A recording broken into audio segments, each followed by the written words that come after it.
गिरिराज जी से एक रास्ता तो वृंदावन के लिए राधा कुंड होके जाता है, राल होकर के राधा कुंड होकर के जाता है, और एक रास्ता मथुरा होकर के जाता है। उसमें अड़ींग एक जगह आती है, अड़ींग, अड़ींग है। अड़ींग में एक सरोवर है, अभी भी होगा। पहले उसमें कमल खिले रहते थे, कमल कुंड। वहां एक गौड़ीय संप्रदाय के एक महात्मा रहते थे, बंगाली शरीर था उनका, बड़े उच्च कोटि के नाम जापक थे। सत्य घटना है, बहुत पुरानी बात नहीं है। पंडित जी महाराज जब आरंभ में साधन करते थे गिरिराज जी में, उस काल की घटना है। तो अधिक से अधिक 80 वर्ष पुरानी, 70-80 वर्ष पुरानी घटना होगी, इससे ज्यादा पुरानी घटना नहीं है। माने 100 साल नहीं हुए, अभी 70-80 साल पुरानी घटना है। महात्मा रहते थे, बड़े भजन करते थे, अहर्निश जप करते थे। वृद्ध हो गए थे, उनका एक शिष्य था, वो गुरुगत प्राण था, इतना अधिक गुरु चरणानुरागी था, अहर्निश गुरु महाराज की सेवा में रहना। जैसे माताएं छोटे बच्चे की सेवा करती हैं, ऐसे ही अपने वृद्ध गुरु जी की वो सेवा करता था, और गुरु जी की माला अखंड चलती थी। एक बार गुरु जी को बीमारी हो गई। क्या बीमारी हो गई? एक बीमारी होती कंठमाल, यहाँ ऐसे ऐसे फोड़ा हो जाते हैं पूरे, और वे बड़ा बड़ा भारी कष्टकारी रोग है कंठमाल। वो हो गया, यहाँ से पूरे पूरे फोड़े फोड़े हो गए, वो पक पक कर फूटने लगे, उनसे मवाद झरने लगा।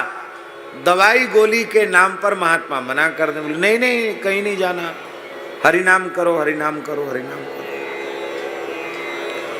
अब वो बेचारा उनके घाव को धोए, सेवा करे, बहुत रोए गुरुजी के कष्ट को देखकर। गुरुजी उसी में भगवान की कृपा का अनुभव करें। एक दिन उससे सहन नहीं हुआ, ठाकुर जी को मन ही मन कुछ खरी खोटी सुनाई कि हमें गुरुजी का कष्ट दे दीजिए ना, आप काहे को गुरुजी को परेशान कर रहे हैं, हमसे गुरुजी का दुख देखा नहीं जाता है। तो चेला, गुरुजी माला फेर रहे थे, वो कमल कुंड पे जाके बैठ के रोने लगा सवेरे सवेरे। तो ठाकुर जी की कृपा हो गई। भगवान श्री कृष्ण बलराम गैया चराते हुए वहां से निकले ग्वारिया वेश में, सखा भी थे। ठाकुर जी ने पूछी, बाबा तू काहे को रो रहे हो? अरे तुम क्या करोगे जान के हम क्यों रो रहे हैं, जाओ अपना गैया चराओ, काम करो अपना। कि नहीं नहीं बताओ क्यों रो रहे हो? बोले हमारे गुरुजी को ऐसी बीमारी हो गई है कंठमाल, बहुत दुखी है, गुरुजी का कष्ट हमसे देखा नहीं जाता है। तो ठाकुर जी बोले तेरो गुरु हठी है, वो मानेगो नहीं, तो एक कष्ट भले ही है रहे, पर तेरे गुरु है कोई कष्ट ना है, वो तो प्रसन्न है, वो तो खूब हरिनाम कर रहे हो है, पर तुमसे कष्ट नहीं देखा जाता। तो लो ये लूखड़ी। तो एक सरोवर के किनारे से कोई घास जैसी उखाड़ के कोई जड़ी ठाकुर जी ने दे दी। बोले इसको पानी में घोट करके रात को गुरु जी को लगा देना, सवेरा होते ही गायब हो जाएगी बीमारी। बोले आया गुरु जी को सोते समय ये सफाई तो करता ही था, थोड़ा सफाई किया, कपड़े से पूछा, और बस वो पानी में मिला के जड़ी रखी थी उसको लगाया। गुरुजी विश्राम कर गए। सवेरे उठते ही उन्होंने जैसे किसी की माला खो जाए ऐसी उन्होंने ऐसे छुआ, देखा। बोले कहाँ गया ये सब कहाँ गया, क्या हुआ?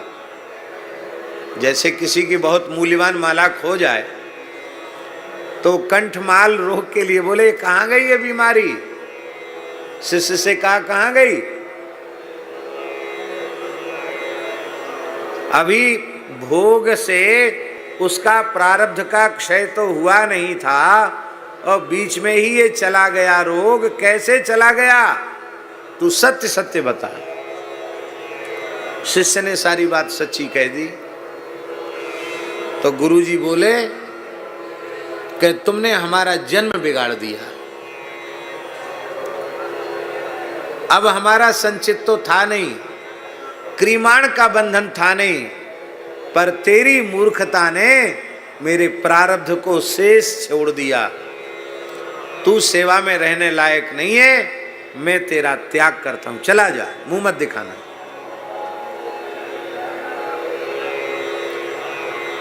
अब वो रोने लगा। बोले गुरुजी मैं आपके बिना तो रह नहीं सकता।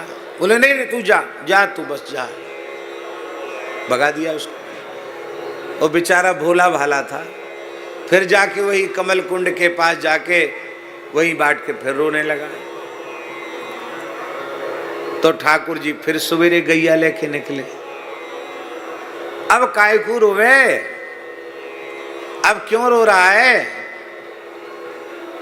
तो उन्हें बताई कि गुरुजी का रोग तो ठीक हो गया, अब घाव नहीं, रोग का चिन्ह भी नहीं। पर गुरुजी बड़े नाराज हैं, कहते तुम जाओ, मेरी सेवा में रहने लायक नहीं हो, मैं गुरुजी की सेवा से दूर रह नहीं सकता। तो ठाकुर जी बड़ी जोर से खिलखिला के हंसे। बोले मैं तो पहले ही कह रहा हूं तेरो गुरु बड़ो हठी है, वो मानेगो ना है। ले ये लूखड़ी ले जा और लगाए दे, बाबा की माला फिरते आ जाएगी। बोलो वृंदावन बिहारी की जय। और बोले तुम सेवा करो, ये 1 महीने का कष्ट और है, वो ठीक हो जाएगा। 1 महीने बाद गुरुजी ठीक हो गए। तो गुरुजी ने शिष्य को हृदय से लगा के कहा बेटा तू भाग्यशाली है, तुझे कृष्ण बलराम का 2 बार दर्शन हो गया। बोलो भक्तवत्सल भगवान की जय। बिना बताए गुरुजी ने बता दिया कि वो लूखड़ी देने वाले और कोई दूसरे नहीं थे, भगवान कृष्ण बलराम थे।